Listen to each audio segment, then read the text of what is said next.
वो वक्त था जब सुबह होती थी तो हाथों में साइकिल वाली टायर, शीशे वाली गोलियां और एक चेहरे पर मुस्कुराहट हुआ करती थी। स्कूल जाते वक्त वो फटा हुआ पैंट और शर्ट पर माँ द्वारा की गई कलाकारियाँ याद आती है। याद आता है जब बैग नहीं झोला हुआ करता था और उसमें एक पेंसिल, एक स्लेट और एक बोरा हुआ करता था बिछाकर बैठने के लिए।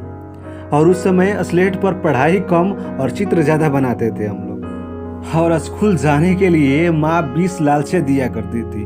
वहाँ पर चॉकलेट बांटा जाएगा, खीर मिलेगा और नहीं जाने पर घर पर भूत आएगा और तुम्हें उठा ले जाएगा। सिर पर ऐसे सरसों का तेल लगाती थी कि आज का सेट वेट भी साला फेल हो जाता था। बाल ऐसे चिपक जाता था कि आंधी आने पर हम उड़िया जाएंगे, पर ये बाल नहीं। वैसे तो स्कूल जाने का हम मन नहीं करता था, पर सभी जाते हमारे साथ खेलने वाले तो हम भी चले जाते।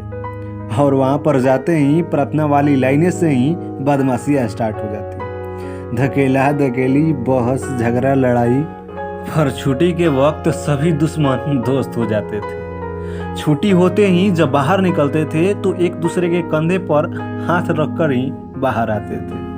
उस समय की दोस्ती और दुश्मनी इन पैसों पर नहीं, कुछ शीशे की गोलियां और स्लेट वाली पेंसिल पर टिकी थी। दे दे तो दोस्त और ना दे तो दुश्मन। और जब अटेंडेंस यानी हाजिरी लगता था तो किसी और का बोलने का मजा ही कुछ और होता था।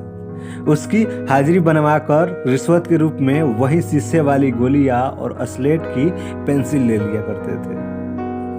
और उस स्कूल में जब कुछ गलती हो जाता था तो मास्टर साहब ऐसे कूटते थे जैसे साला हम कोई निर्जीव प्राणी है। पर सब दर्द पिटने तक ही होता था। पिटाई खत्म, दर्द खत्म। और भले ही बचपन में कुछ प्रश्न ना बनाने आते हो, पर वह कागज की नाव, कागज की गुलाबों वाला फूल, कागज की बंदूक और कागज की पतंग और बहुत सारी ऐसी कलाकारियों में लगभग सभी छात्र निपुण होते थे। और उस स्कूल में सुबह के 9 बजे जाकर घड़ी की तरफ इन आंखों को हर आधा घंटा में घुमा ही देते थे, क्योंकि 12 बजे का इंतजार होता था कि कब इंटरवल, जिसे हम लोग टिफिन बोलते थे, की हो, क्योंकि वही वो समय था जब घर से लाए हुए खाने का आनंद उठाते थे। और जिस वस्तु में हम लोग खाना ले जाते थे उसे भी टिफिन ही बोलते थे। और जब टिफिन होता था तो उसे खोलते थे और उसमें वही रोटी भुजिया, रोटी अचार, रोटी चीनी और गुड़ हुआ करता था। और इसमें भी जिसका अच्छा होता था उस पर हम लोग टूट पड़ते थे। और फिर इंटरवल के बाद जब यह स्कूल लगता था तो ये आंखें 4 बजे छुट्टी के इंतजार में लग जाती थी। और छुट्टी वाली घंटी बजते ही हम लोगों में सबसे पहले कौन की एक रेस हुआ करता था। और अब सब याद बनकर रह गया।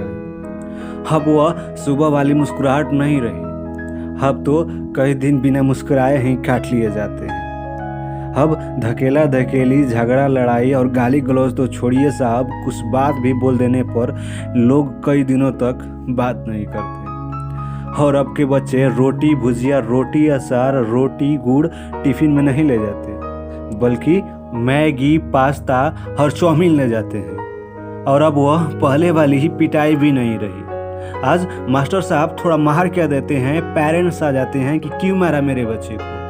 और जब हम लोगों की कुटाई होती थी तो घर पर भी पीटते थे और सुबह जाकर स्कूल में थोड़ा और कूटने का ऑर्डर दे आते थे।